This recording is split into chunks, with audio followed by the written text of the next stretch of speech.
Pública e aliados estão promovendo ajustes, mudanças no discurso e querem apagar o passado, principalmente iniciativas que não deram certo. Deixa eu chamar o Cristiano Beraldo. Beraldo, o brasileiro aprendeu com o passado, por exemplo, o que deu certo, muitos governantes, muitos, por exemplo, no caso, o presidente diz, bom, o que deu certo, aí ele enaltece, diz, fizemos isso, fizemos aquilo, era assim, agora está assado. Agora, o que não deu certo, ele diz ou que não sabia, ou que foi culpa do outro governo, enfim, dá uma terceirizada, empurra e tenta se descolar daquela iniciativa que acabou não dando certo. Esse tipo de discurso ainda cola? O eleitor consegue identificar, isso daí ele não está sendo verdadeiro, não está sendo transparente comigo. Beniato, vamos olhar para o Brasil hoje sem nenhum tipo de restrição ideológica. Nós, fato concreto, tivemos um governo que assumiu o poder em 2003 e o partido, com o mesmo grupo político, ficou no poder por muito tempo. E este grupo político foi flagrado pela Justiça, pelo Ministério Público, pela Polícia Federal, pelo Judiciário. Eles foram flagrados roubando a população brasileira. O maior, aliás, não foi um só escândalo, Começou com o mensalão, que era mala de dinheiro sendo distribuída em troca de voto no Congresso, e depois roubo puro e simples, tanto para enriquecer aqueles que se envolveram nos roubos, como também para roubar eleições. Então, roubavam o dinheiro das empresas públicas, o dinheiro da população brasileira, e usavam esse dinheiro roubado para financiar campanhas políticas e, com isso, vencer. Porque dinheiro não era problema, então eles poderiam sempre vencer, porque sempre tinham mais dinheiro para fazer campanha que os adversários. Isso tudo foi desnudado, a população brasileira viu, ela não ouviu dizer. Ela viu as malas de dinheiro, ela viu todo o patrimônio que foi constituído, ela viu visita no triplex, ela viu pedalinho com as iniciais, ela viu tudo. E aí, Caniato, tempos depois, este Brasil do absurdo apagou, passou uma borracha. E isso tudo ficou para trás. E aí esse mesmo grupo volta ao poder, ou seja, a população brasileira, na sua maioria em 2022, entendeu que tudo aquilo que tinha sido reportado, identificado, não era suficiente para que esse grupo fosse visto como um grupo desqualificado. Então, Caniato, para este grupo político, tudo que eles fazem dá certo, porque eles fizeram o pior e voltaram ao poder. Não tem nada pior do que isso. Só que qual é o problema da esquerda brasileira, Caniato? Isso é uma discussão longa, profunda, mas, de forma resumida, a democracia ela foi concebida para que as pessoas intelectualmente preparadas escolhessem os seus representantes. Começa daí. Não era todo mundo que votava, aliás, era uma pequena cúpula. Com o passar do tempo, isso foi se expandindo. E o que aconteceu no Brasil? Inicialmente, as mulheres não votavam, os analfabetos não votavam, você tinha que ter mais de 18 anos para votar. E aí chega a esquerda brasileira, cheia de ideias, e descobre o seguinte, não é que eles têm um projeto, porque se nós sentarmos para conversar e dizer o seguinte, me explica qual é o teu projeto econômico. Me explica que projeto econômico é esse que cabe taxa da blusinha, juros como nós temos no Brasil e fim da escala 6x1 para virar 4x3. 4x3. Como é que um país funciona, gera riqueza e traz prosperidade para a população, com a população trabalhando 4 dias por semana? Eles não sabem explicar porque é inexplicável. Então eles não têm projeto. E aí, cheio de conversa, eles falam, nós temos que ampliar o voto. Claro que temos que ampliar o voto. O voto tem que ser universal, tá certo. Agora, qual é o desafio de um governo sério, de uma nação séria? Nós não podemos mais ter ignorantes. Nós não precisamos e não devemos jamais dizer a alguém que ele deve votar A ou B. Ninguém precisa concordar cegamente com aquilo que eu digo, aquilo que eu penso, que o outro diz, o que o outro pensa. Mas as pessoas precisam ter conhecimento para que, com base no seu conhecimento, elas decidam o melhor caminho a seguir. Portanto, a esquerda brasileira desenvolveu um projeto baseado na ignorância. Não é à toa que o Brasil agora, depois deste governo, lá atrás, criou os programas de expansão de diploma universitário. Um monte de gente, milhares e milhares de pessoas com um diploma universitário que não conseguem ler e compreender um texto, são analfabetos funcionais. O diploma universitário não serve para absolutamente nada. Não engrandece nem o detentor do diploma e muito menos a sociedade que se ilude com números de pessoas, cidadãos com nível superior. Portanto, Canhato, o que temos hoje no Brasil é o governo de uma grande mentira que não tem projeto e não tem compromisso com o país. Eles têm compromissos com eles próprios. E é com base nisso, apostando nessa ignorância que eles vêm muito tempo, décadas, trabalhando para consolidar no Brasil, é que eles usam para tomar esse tipo de medida, adotar essa estratégia. Não, o que a gente falou não importa, são burros. Eles vão esquecer, porque já nos trouxeram, nós roubamos, a gente voltou para o poder. Ora, vamos falar que a taxa da blusinha era uma bobagem, que isso e aquilo. Então, eles apostam nisso, Canhato. Eles apostam que nós saímos às ruas com orelha de burro e nariz de palhaço. Deixa eu receber a Rede Jovem Pan, todos conectados com a gente aqui em Os Pingos nos Is. Obrigado, viu, pela gentileza, pela preferência. Aqui nós trazemos as informações, as notícias do dia e contamos com as análises dos nossos comentaristas. As análises que precisam ser feitas. Deixa eu chamar Roberto Mota. Esse aspecto, ou alguns elementos trazidos pelo Beraldo são bem interessantes, né, porque acabam forçando a gente a olhar para eventos que aconteceram há alguns anos, né, Mota? Esse discurso ainda cola.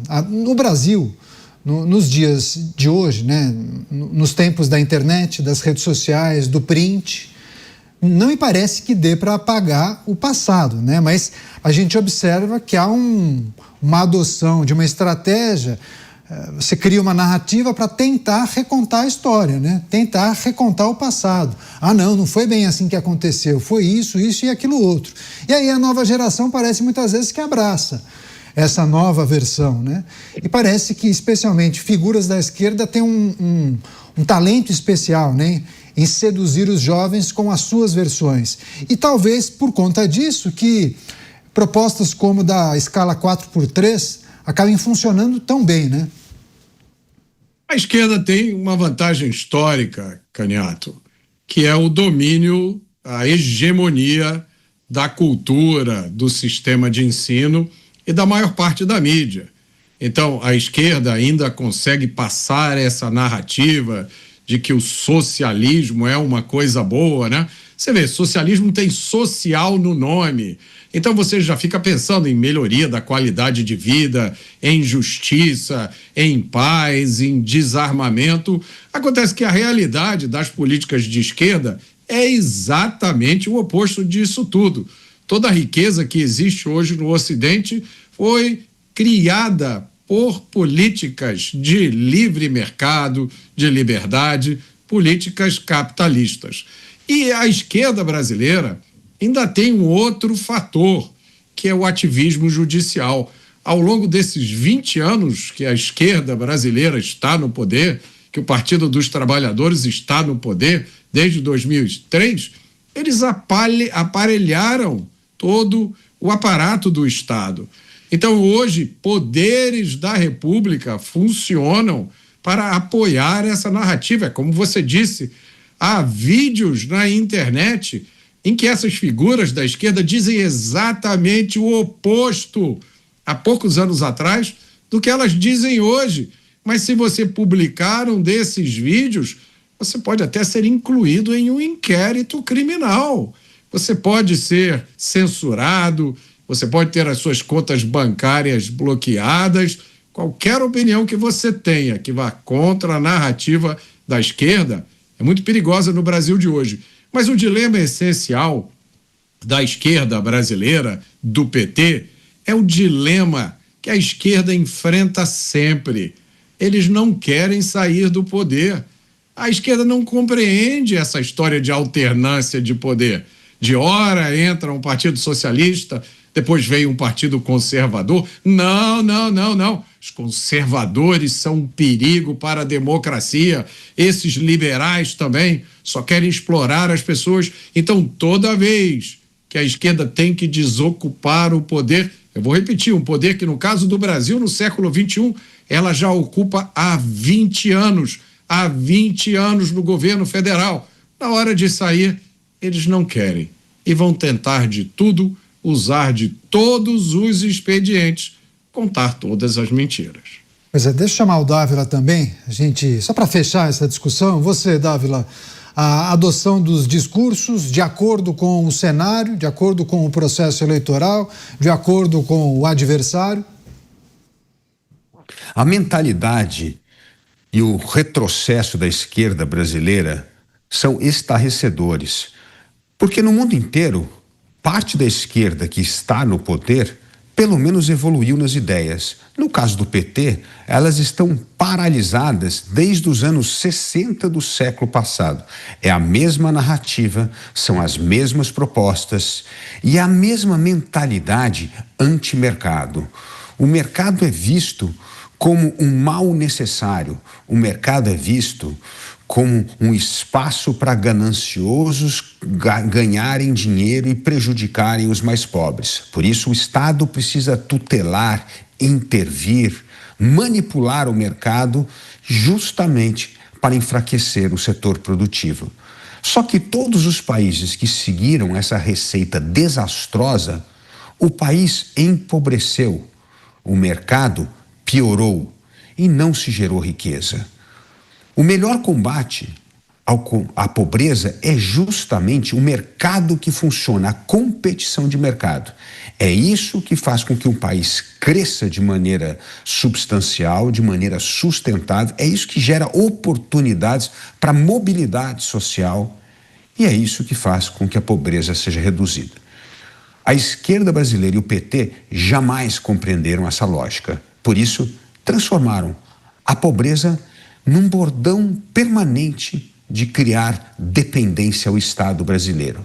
Quanto mais as pessoas se revoltam contra uma dependência que cada vez mostra mais frágil, mais o PT perde votos. Por isso, esse ano, a mentalidade brasileira vai decidir se quer um governo que vai apoiar o empreendedorismo, o Brasil que trabalha, ou se quer continuar apoiando uma teoria retrógrada que faz com que o Brasil empobreça cada vez mais e cada vez mais tenha menos recursos para fazer a economia voltar a crescer. Essa é a escolha dos eleitores em 2026. Pelo menos até agora, os sinais são positivos. A maioria do eleitorado brasileiro já deixou claro que o PT não merece continuar no poder. Deixa eu só chamar o Bruno Musa, porque tem só um aspecto que a gente precisa encerrar aqui essa discussão, que muitos da nossa audiência acabam questionando elementos que são usados pelo atual governo, principalmente pelo presidente da República, quando tem um evento ou faz um discurso, ele menciona desemprego em queda, PIB em alta. E aí eu queria que você colocasse em perspectiva essa situação que integrantes do governo vendem, como se as coisas estivessem arrumadas, estabilizadas, só que o cidadão, né, o consumidor, o pagador de impostos, ele não sente isso na prática, né?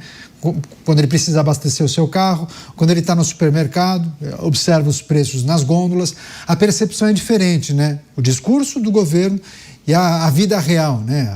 a vida ali na boca do caixa. Por que essa diferença? E o quanto isso vai impactar no processo eleitoral, Musa? Bastante, porque, vamos lá, vamos tentar entender, são vários índices, vamos pegar o mais básico, que é aquele que mais afeta a população no geral, por exemplo, o IPCA, Índice de Preço ao Consumidor Amplo, é o índice oficial de inflação, aquele que todos nós, pessoal, lemos no jornal que está lá 4,5% ao ano, ou seja, que os preços, na média, sobem 4,5% ao ano. Esse número é mentiroso? Não. Sob qual metodologia? Aí é o grande problema. Porque a metodologia como o governo entrega os cálculos não tem a ver com esse governo ou outro, tá? A forma como o cálculo é feito, ele não entrega a realidade. Veja, o IPCA é uma média de famílias que ganham ali entre 1 e 40 salários mínimos, numa média do país inteiro. O país é continental. É impossível você fazer um comparativo entre alguém que mora em São Paulo, ou no interior de São Paulo, ou no interior do Maranhão. O cidadão que ganha R$5.000 e mora em São Paulo, em termos reais, ele é muito mais pobre do que o cara que ganha R$5.000 numa cidade do interior do Maranhão, porque o poder de compra desse interior do Maranhão é muito maior com R$5.000 do que morando numa capital como São Paulo, que os preços são altos, ou Rio de Janeiro, ou Belo Horizonte, onde quer que seja. Significa que essa média ela é muito distorcida, é uma média num país continental onde as realidades são diversas. Então, isso significa que a realidade nos números é uma coisa, mas a vida no dia a dia, quando você sai de casa, pega um ônibus, ela é completamente diferente. O PIB cresce, ok, já falamos várias vezes, duas pontas importantes do PIB é o gasto do governo e o consumo das famílias. Quando você endivida o governo e transfere dinheiro para as famílias gastarem, você puxa o PIB para cima.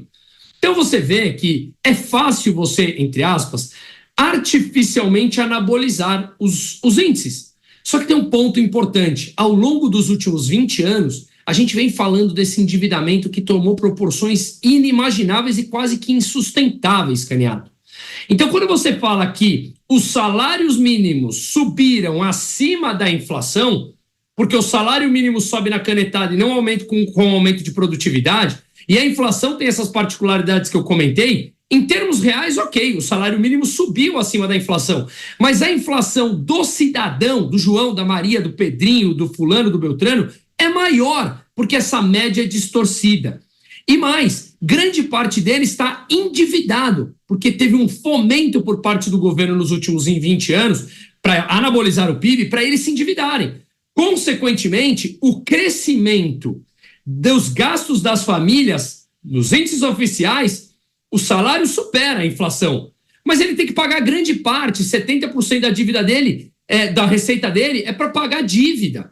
E isso não para de crescer por conta dos juros altos. Mas por que os juros são altos? Porque o governo não para de gastar mais do que ele arrecada. Então perceba que quando a gente vai puxando esse fio, nós sempre chegamos em governos perdulários, intervencionistas, que promovem o subsídio dizendo que é bom para você, quando está estimulando o seu próprio endividamento. Então, uma coisa vai levando a outra, Caniato. Na vida real, na rua brasileira, dentro do ônibus, portanto, os custos subiram muito mais do que o crescimento do PIB, do que a inflação oficial e, consequentemente, a vida do brasileiro, em termos reais, está muito mais difícil. Nós vamos perdendo poder de compra a cada ano que passa, em termos reais e na realidade. Os índices oficiais, bom, esse fica para meia dúzia com o microfone na mão.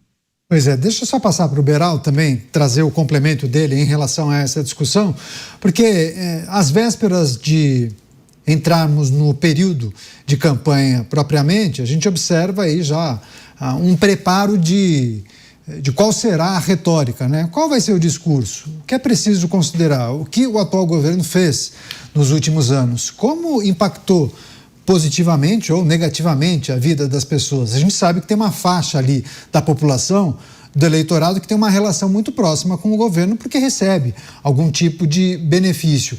A partir daí, nós veremos discursos distintos, né?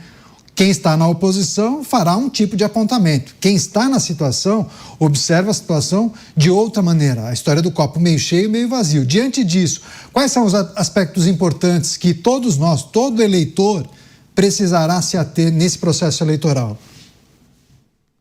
Caniato, a situação é uma só, né? Ela tem a realidade e aí cada um tenta dar o enfoque na realidade que lhe convém, mas a pessoa, o brasileiro, ele está sentindo essa realidade de uma forma muito dura. Porque quando a gente observa mais de 80 milhões de brasileiros inadimplentes num universo de 130 milhões de brasileiros que estão super endividados, e considerando que dos 215 milhões de brasileiros, temos 40 milhões de brasileiros até 14 anos de idade, então sobra muito pouca gente saudável financeiramente. Quando a gente sai às ruas de uma cidade como São Paulo, e não só ela, em várias cidades do Brasil, a gente fica com aquela impressão equivocada de que não, os restaurantes estão cheios, então está tudo bem. Não está tudo bem. As pessoas estão ali nos restaurantes, estão nos bares, estão rindo, fazendo aquela cara como se estivessem ali curtindo, porque não lhes resta outra possibilidade. Elas já estão vivendo a cultura do superendividamento e a preocupação que elas têm é dar um fôlego no cheque especial para poder entrar de novo na mesma hora, que o governo já entendeu. E o desenrola, a gente precisa lembrar das coisas. É preciso lembrar que várias figuras importantes do varejo brasileiro apoiaram a candidatura do presidente em 2022. Quando o presidente ganhou, o mercado consumidor já estava muito endividado, não conseguia contrair novas dívidas. Qual foi a solução para ajudar o varejo? Vamos fazer o desenrola não para ajudar as pessoas, não para que elas pudessem restabelecer a saúde da sua vida financeira, não. Vamos fazer o desenrola para que as pessoas possam cair de novo nas garras do endividamento deste país com taxa de juros absurdas. Não é o 15% da Selic, mas o 400% do cartão de crédito, o 400% do cheque especial, que essa é a realidade das pessoas que estão endividadas. Elas não estão endividadas só num lugar, elas vão tomando dinheiro onde elas podem para tentar sobreviver. E aí vão ali trabalhando, suando, ralando, pega o dinheiro, fruto do seu esforço, e entrega para a instituição financeira e para o governo, em impostos. Não serve para nada o esforço que ela faz. Ela vive atormentada, mas ela está ali, nesse mundo de tantas influências de rede social, ela não quer estar fora. Ela faz o sacrifício que for para coisas absolutamente supérfluas. Não estão ali ralando, lutando, trabalhando para construir um patrimônio, uma base, como seus pais, seus avós fizeram. Hoje, essa vontade, esse desejo de ter uma casa própria, isso já ficou tão distante que a pessoa nem tenta. Isso que está acontecendo no Brasil.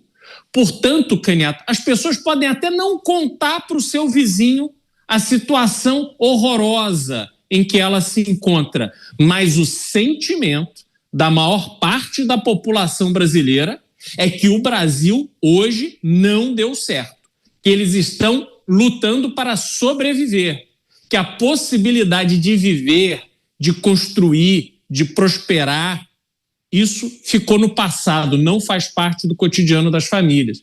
Alguns se enganam porque não tem outra possibilidade, mas com certeza, quando botam a cabeça no travesseiro à noite, têm consciência exata do desastre econômico que se instaurou no Brasil. Muito